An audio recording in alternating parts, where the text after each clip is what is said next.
الحق من ربك فلا تكن من الممترين.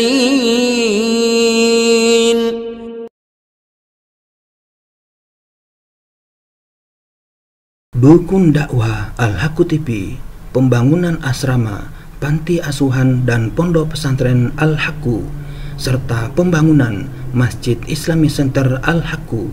Salurkan donasi Anda melalui Bank Syariah Indonesia dengan nomor rekening 7726170370 dengan kode bank 451 atas nama Muhammad Rais, pengasuh panti asuhan dan pondok pesantren Al-Haqqu.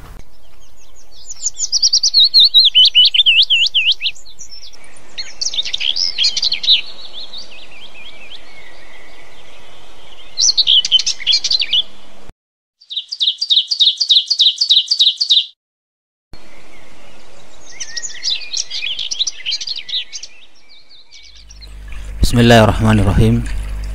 Assalamualaikum warahmatullahi wabarakatuh. Alhamdulillahi rabbil alamin. Wassalatu wassalamu ala rasulillah Muhammadin wa ala alihi wa ashabihi wa man tabi'a huda ila yaumiddin, amma ba'd.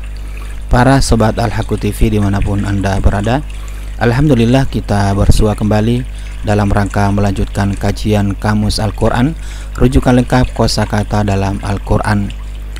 Kali ini kita telah sampai kepada kosakata yang ke-220, yaitu hars.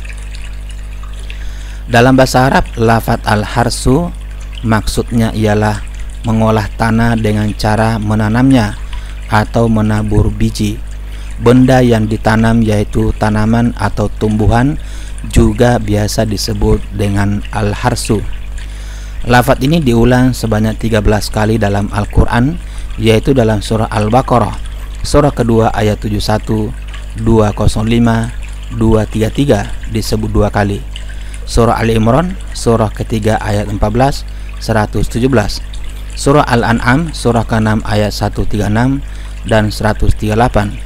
Surah Al-Anbiya, surah yang ke-21 ayat 78. Asy-Syura, surah yang ke-42 ayat 20 disebutkan 3 kali. Dan surah Al-Qalam, surah 68 ayat 22. Imam Al-Alusi, Al-Imam Al-Alusi dan Al-Imam Asy-Syaukani menegaskan maksud lafadz al-harsu dalam ayat ke-223 surah Al-Baqarah ini adalah maudi'ul harsi.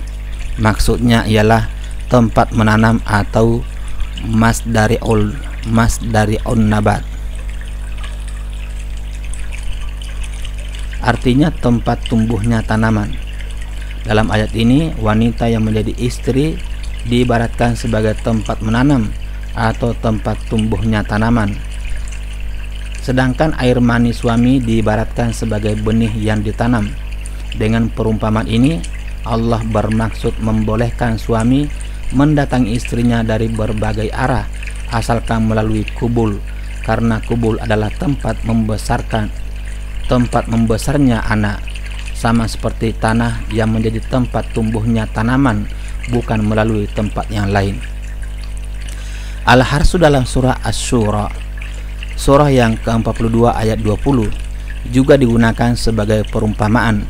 Dalam ayat ini Allah mengibaratkan pahala dengan tumbuhan yang ditanam, yang ada kalanya tumbuh lebat dan berbuah di luar dugaan yang direncanakan, dan ada kalanya berbuah seperti biasa atau tidak berbuah sama sekali. Sehingga maksud ayat ini, barang siapa yang melakukan amal dengan niat ingin mendapatkan pahala di akhirat, harsul akhirah, Allah menggandakan setiap satu amalannya itu dengan 10 pahala hingga 700 kali ganda, malah lebih, sama seperti tanaman menghasilkan banyak buah. Barang siapa yang melakukan amal dengan niat mendapatkan manfaat di dunia saja, harsun dunia, yaitu kesenangan dan kenikmatan dunia, Allah memberi sebagian dari apa yang ditetapkannya sesuai dengan keinginan orang itu. Sedangkan di akhirat nanti, dia tidak mendapat apa-apa.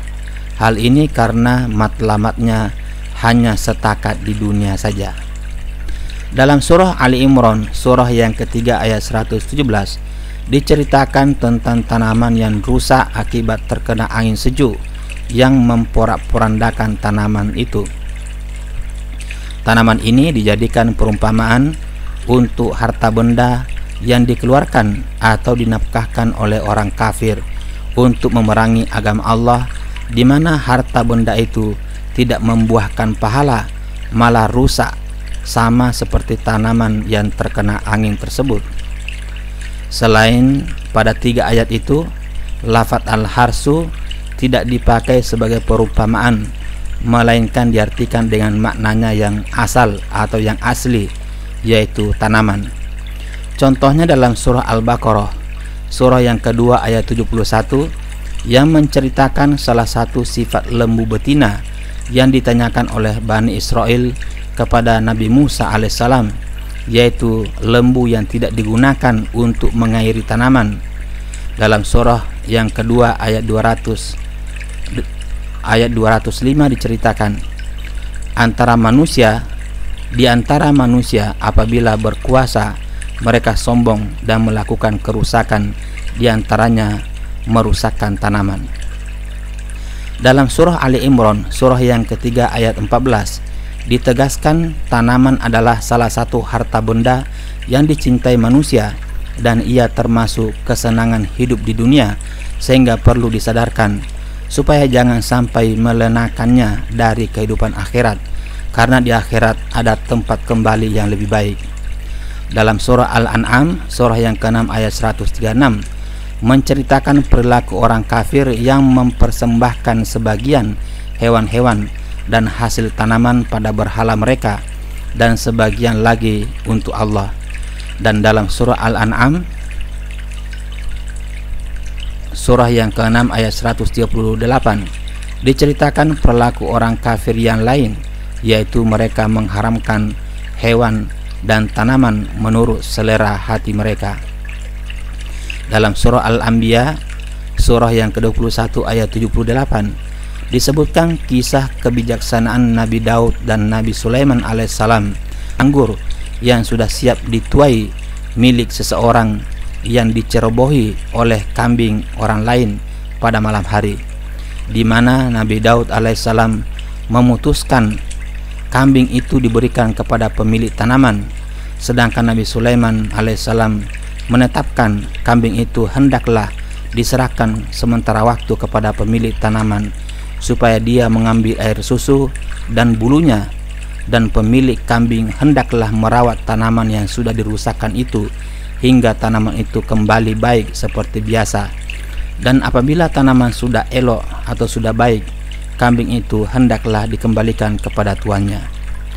Dalam surah Al-Qalam, surah yang ke-68 ayat 22, diceritakan tentang kebun tanaman yang terbakar milik orang bakhil atau orang yang pelit yang tidak mau mendermakan hasil kebunnya kepada fakir miskin, padahal ketika itu kebunnya sudah bisa dituai.